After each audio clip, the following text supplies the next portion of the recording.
और ये ECU किस किस गाड़ी में आता है आप बताइए। टाटा, महिंद्रा, अशोक लेलैंड, टाटा की 407, 410, 510, 610, 912, टाटा इंट्रा V30 के ऊपर के जितने मॉडल है सब में ये ECU आता है। उसके बाद आपके अशोक लेलैंड में आता है, आपके महिंद्रा में ये ECU आता है। मतलब हाय दोस्तों, this is STS thinker India और आज आप लोगों को मैं बताऊंगा स्कैनर से हट के एक टॉपिक। स्कैनर्स के बारे में तो मैं हमेशा आप लोगों को बताता ही हूँ।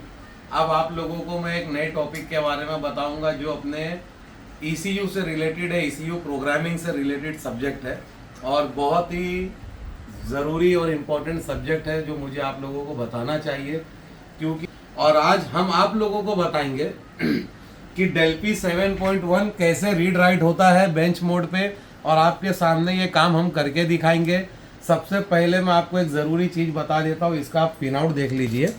ये इसका पिन आउट है। किसी भी ECU को कनेक्ट करने के लिए एक चीज़ दोस्तों आप याद रखना, आपको positive ground can high can low देना है।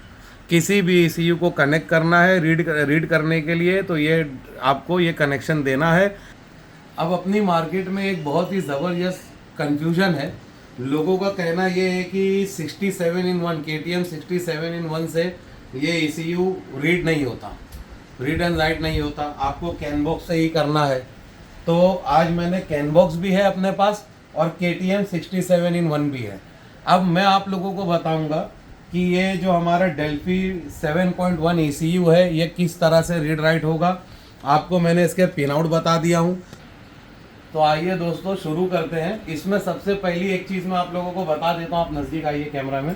ये हमारा PCM फ्लैश का डोंगल है। ये आपको डोंगल ओरिजिनल लेना पड़ेगा। ये 67-in-1 हमारा KTM है जिससे लोगों का कहना है कि रीड होता ही नहीं है। तो आज हम आपको ये सीक्रेट बताएंगे रीड कैसे होता है। तो हम स्टार्ट करते हैं दोस्तों। ये हम गए PCM फ्लैश पे, ओके। ये हमारा ओपन हो गया है। PCM फ्लैश पे हमें सेलेक्ट करना है 93 नंबर, सीरियल नंबर 93 पे हमें मिलेगा ये ECU DCM 7.1। इसको मैंने क्लिक किया। इसमें आप रीड DTC भी कर सकते हो। मैंने रीड DTC पे क्लिक किया। इसने बोला ओके, ये हमने ओके कर दिया। ये देखिए ये DTC इसकी आ गई पूरी कंप्लीट। अब इसके बाद जो सबसे ज़रूरी चीज़ है कि इस ECU को रीड कैसे करना है, ये सीक्रेट इंडिया में बहुत से लोगों को पता है लेकिन वो किसी को बताते नहीं हैं। ये कहेंगे कि भाई आप ECU मेरे पास भेजिए, मैं काम करके दे दूंगा या मैं काम करके बताऊंगा, बाद में बताऊंगा। तो आज मैं आप लोगों को बताता हूँ इसे रीड कैसा करना है। और ये ECU किस किस गाड़ी में आता है आप बताइए। टाटा, महिंद्रा, अशोक लेलैंड, टाटा की 407, 410, 510, 610, 912, टाटा इंट्रा V30 के ऊपर के जितने मॉडल है सब में ये ECU आता है। उसके बाद आपके अशोक लेलैंड में आता है, आपके महिंद्रा में ये ECU। और एक चीज़ मैं आप लोगों को बता देता हूँ, जैसे ये टाटा का ECM, इसका ओरिजिनल डेटा, ठीक है। अब आपको क्या करना है, ये ECU को अशोक लेलैंड में लगाना है। अशोक लेलैंड में आपको ये ECU फिट करना है। अब इसका जो अशोक लेलैंड का डेटा जब आप इसमें डालेंगे, ये इस ECU में कन्वर्ट कर रहे हैं, जैसा आप टाटा से अब इसको अशोक लेलैंड में आपने कन्वर्ट किया, तो अशोक लेलैंड का जो डेटा है जब इस ECU में डालेंगे तो एक एरर कोड बनेगा। अब वो एरर कोड किस तरह हटाना है वो हम आप लोगों को बताएंगे कि उस एरर कोड को किस तरह हटाना है। और ये रियली दोस्तों मैं आप लोगों को बोल रहा एक बहुत बड़ा चैलेंज है कि अगर टाटा से अशोक लेलैंड में हम कन्वर्ट कर रहे हैं डेटा, तो वो एरर कोड जो बन रहा है उसको किस तरह हटाना, ये एक बहुत बड़ा चैलेंज है। और पूरी इंडिया में ये चैलेंज अभी किसी को नहीं पता है कि उस एरर कोड को किस तरह हटाना है। आप DPF SCR का अगर काम करते हैं तो DPF SCR आपकी गाड़ी एकदम परफेक्ट चलेगी, लेकिन इस एरर कोड को कैसे हटाना है वो एक सीक्रेट है जो मैं आप लोगों को बताऊंगा। अब इस ECU में हम लोग क्या करेंगे दोस्तों, इस टाटा के ECU का डेटा जो है वो हम क्लोन करेंगे इस अशोक लेलैंड के ECU में।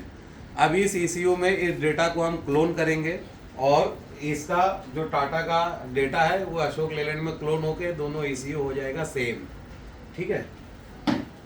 देख सकते हैं कैमरामैन, आप थोड़ा आगे आइए मेरे दोस्त। जैसे कि ये DTC आप देख सकते हैं, DTC इसलिए है क्योंकि हमारा ECU जो है ये ऑन टेबल है, बेंच मोड पे, तो गाड़ी से कनेक्ट नहीं, इसलिए ये सब DTC शो कर रहा है। अब आप नज़दीक आइए, मैं आप लोगों को इसको रीड करके दिखाता हूँ दोस्तों कि इसे करेंगे, ये होगा रीड, इसको ओके करेंगे,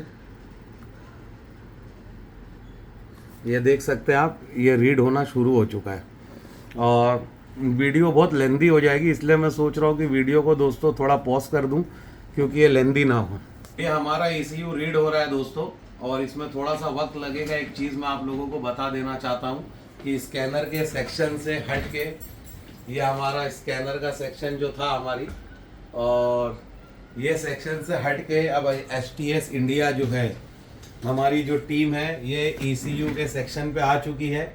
और ये कंप्लीट इंडिया को हम बताएंगे कि ECU की प्रोग्रामिंग किस तरह की जाती है, हाई लेवल का काम ECU का जो है वो किस तरह किया जाता है, और ऐसा चैलेंजिंग काम, जो भी ऐसे कोई चैलेंजेस रहेंगे जो इस मार्केट में हमारे टेक्नीशियन भाइयों को या जो ECU वगैरह का काम करते हैं उनको काम करने में कोई दिक्कत आएगी, ऐसा कोई काम होगा जो पॉसिबल नहीं है, तो हम उस काम को हाईलाइट करके आप लोगों के लिए अपने चैनल पर अपलोड करेंगे। जैसे ये रीड हो रहा आप देख सकते हैं दोस्तों, तो इस तरह के जितने भी काम है हम आपके लिए अपने चैनल पर अपलोड करते रहेंगे time to time.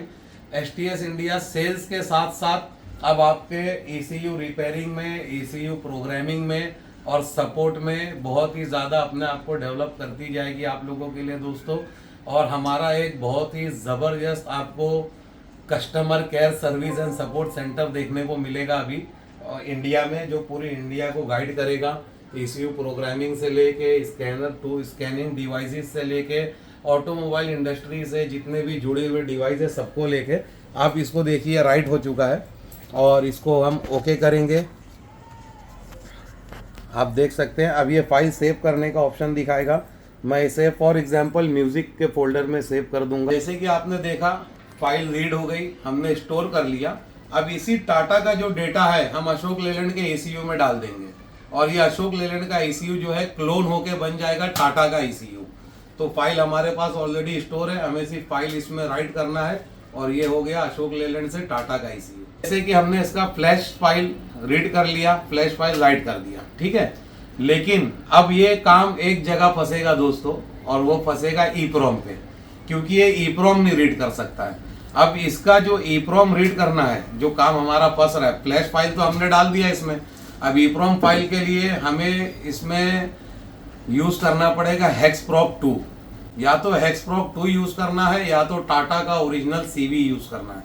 Tata CV के आपको ओरिजिनल सॉफ्टवेयर से इसकी फ्लैशिंग करनी पड़ेगी, या तो फिर आपको यूज करना है इसके EEPROM के लिए हेक्सप्रॉप 2। अब हो गया दोस्तों, ये काम हमारा क्लोन हो गया। फ्लैश फाइल कैसे हमने डाली, EEPROM को किस तरह से हमें इसमें इनपुट करना है, वो भी मैंने आप लोगों को बता दिया। अब इसके साथ ही दोस्तों एक चीज़ आपको बहुत ही बड़ी गुड न्यूज़ मैं देता हूँ कि आपको STS इंडिया से ECU रिलेटेड प्रोग्रामिंग की जितनी भी वीडियोस है, जो ऐसी वीडियोस है जो काम जल्दी हो नहीं पा रहा है, लोग उस काम की वजह से परेशान है, उस काम की वीडियो आपको देखने को मिलेगी। और इन फ्यूचर में आपको ECU रिलेटेड भी पूरे सपोर्ट एंड सर्विसेज आपको मिलेगी दोस्तों। तो thank you from STS thinker India team. और एक नए धमाके के लिए आप लोग रेडी रहिए, एक नया बहुत ही अच्छा गुड न्यूज